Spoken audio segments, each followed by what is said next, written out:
नमस्कार, मैं डॉक्टर जया शुक्ला। आज हम लोगों के लिए बहुत ज़्यादा दुखद दिन है और यही होता है जीवन, एक तरफ धक्का एक तरफ राहत। हमारी चेयरपर्सन, हमारी अग्रजा, हमारी दीदी जो हमें मातृवत बड़ी बहन की तरह प्यार करती थी, सुधारती रहती थी, उनका कल वो पृथ्वी लोक छोड़ के चली गई। एक त्रिवेणी विद्वत्ता की, लेखनी की, करुणा की, ये त्रिवेणी इहलोक को छोड़ करके ब्रह्मांड में विलीन हो गई। डॉक्टर गिरिजा व्यास के साथ कई बार कैबिनेट मंत्री रही, आवाज जा रही है, कई बार कैबिनेट मंत्री रही। उनके बनाए हुए इतनी दूरदर्शी थे कि वो समझ जाते थे कि क्या चीज किस वजह से रुक रही है या किस वजह से। जैसे उन्होंने डोमेस्टिक वायलेंस एक्ट बताया, डोमेस्टिक वायलेंस एक्ट उन्होंने समझा कि क्यों कहां पर जाकर के डाइवोर्स अधिक हो रहे हैं और महिलाओं के राहत के लिए वो एक्ट बनने के बाद 40-50% डाइवोर्स केसेस एक साल के अंदर कम हो गए थे। इसलिए कि वो महिला कोई अपने पति को घर को छोड़ना नहीं चाहती, अक्सर दूसरों की वजह से झगड़े होते हैं, उसके पास बच्चों को लेकर कहीं जाने का रास्ता नहीं होता है, इसलिए वो डाइवोर्स होता था ज्यादा। इसी प्रकार उन्होंने रेहड़ी वालों के लिए, उन्होंने करियों के लिए एक्ट बनाए, कई तरह के एक्ट बनाए। उन्होंने आज तक 92 एक्ट बनाए, जो कुछ एक्ट बने, कुछ अमेंडमेंट्स कुछ नहीं बन पाए, पास नहीं हो पाए। संयोग देखिए कि मैं सन 94 से उनके साथ रही हूँ। महिला कांग्रेस के बाद जस्टिस विभाग में, जस्टिस बोर्ड में मैं गई हूँ, कहीं डायरेक्टली या इनडायरेक्टली उनसे मेरा संबंध रहा है।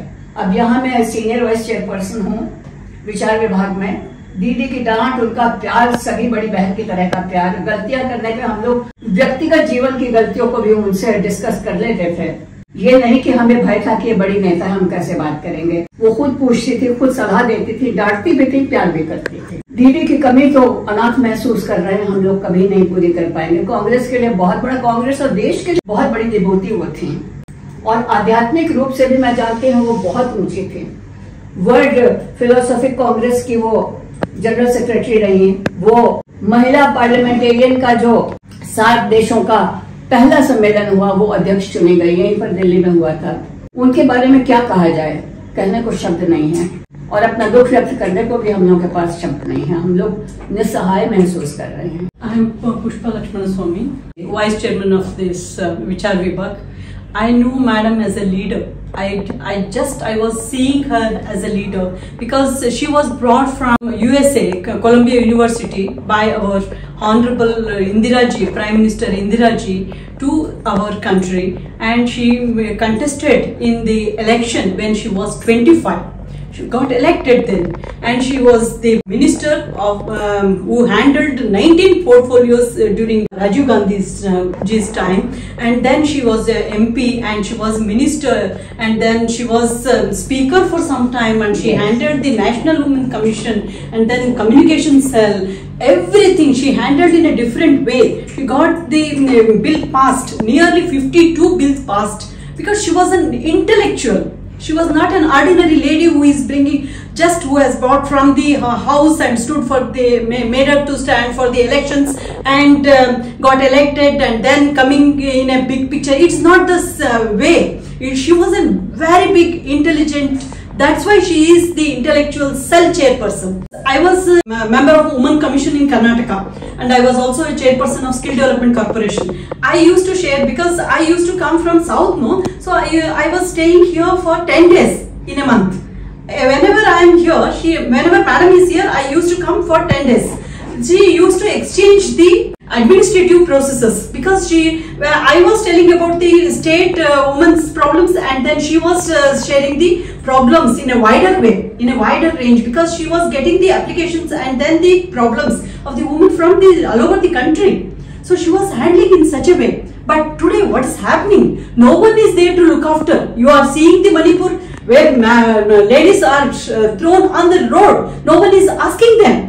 No one is going to them. You just last in the work board, you have seen the people, ladies are coming on the road and talking about that, but no one is responding. What is happening to our country? Are we not the female? We want the leader like that. She has to reborn on this earth again. I pray God, she has to reborn on this earth. This is my last salute to our man. मैं सन 94 से अब तक जहां रही, जिस board में रही, पहले तो महिला कांग्रेस की वो अध्यक्षा थी, तो मैं वहां सबसे पहले तो उन्होंने मुझे अलग अलग पद दिए, लंबे समय तक साथ रही। उसके बाद मुझे एक स्टैट्यूटरी पोस्ट मिल गई थी तो मैंने महिला कांग्रेस में छोड़नी पड़ी, तब तो अध्यक्षा दूसरी थी। और उसके बाद जिस भी बोर्ड में मैं रही, तो मैं 2-4 बोर्डों में रही, विमेंस कमीशन की एक्सपर्ट कमेटी में रही। डोमेस्टिक वायलेंस एक्ट बनाने में दीदी की दूरदर्शिता देखिए, वो जानती थी कि एनजीओ वाले सबसे ज्यादा अड़ंगा लगाएंगे हर चीज में। उन्होंने एनजीओ वालों को एक एक बहुत सीनियर वकील या महिला जज के साथ एक एक चैप्टर के लिए एक महिला जज या महिला जैसे पद्मा सेठ थी या जैसे इंदिरा जयसिंह थी या इस तरह के लोग, और उनके साथ एनजीओ वालों को रखा हर चैप्टर के लिए अलग अलग, तब वो लोग अड़ंगा नहीं लगाएंगे। वो लोगों की उनके बनाए हुए एक्ट्स और अमेंडमेंट्स को आज नाम बदल बदल के भाजपा वाले अपने नाम से इस्तेमाल कर रहे हैं। राजीव आवास योजना, जो प्रधानमंत्री आवास योजना बनी हुई, उसमें भी मैं थी। मैं जहां भी रही उनसे डायरेक्टली या इनडायरेक्टली, जैसे सूचना प्रसारण मंत्री थी, मैं सेंसर बोर्ड में थी, तो लोग उन्हीं के थे, वो मुझको अपना महसूस करते थे क्योंकि वो दीदी से मुझे प्यार था। दीदी मेरी बड़ी बहन के समान थी।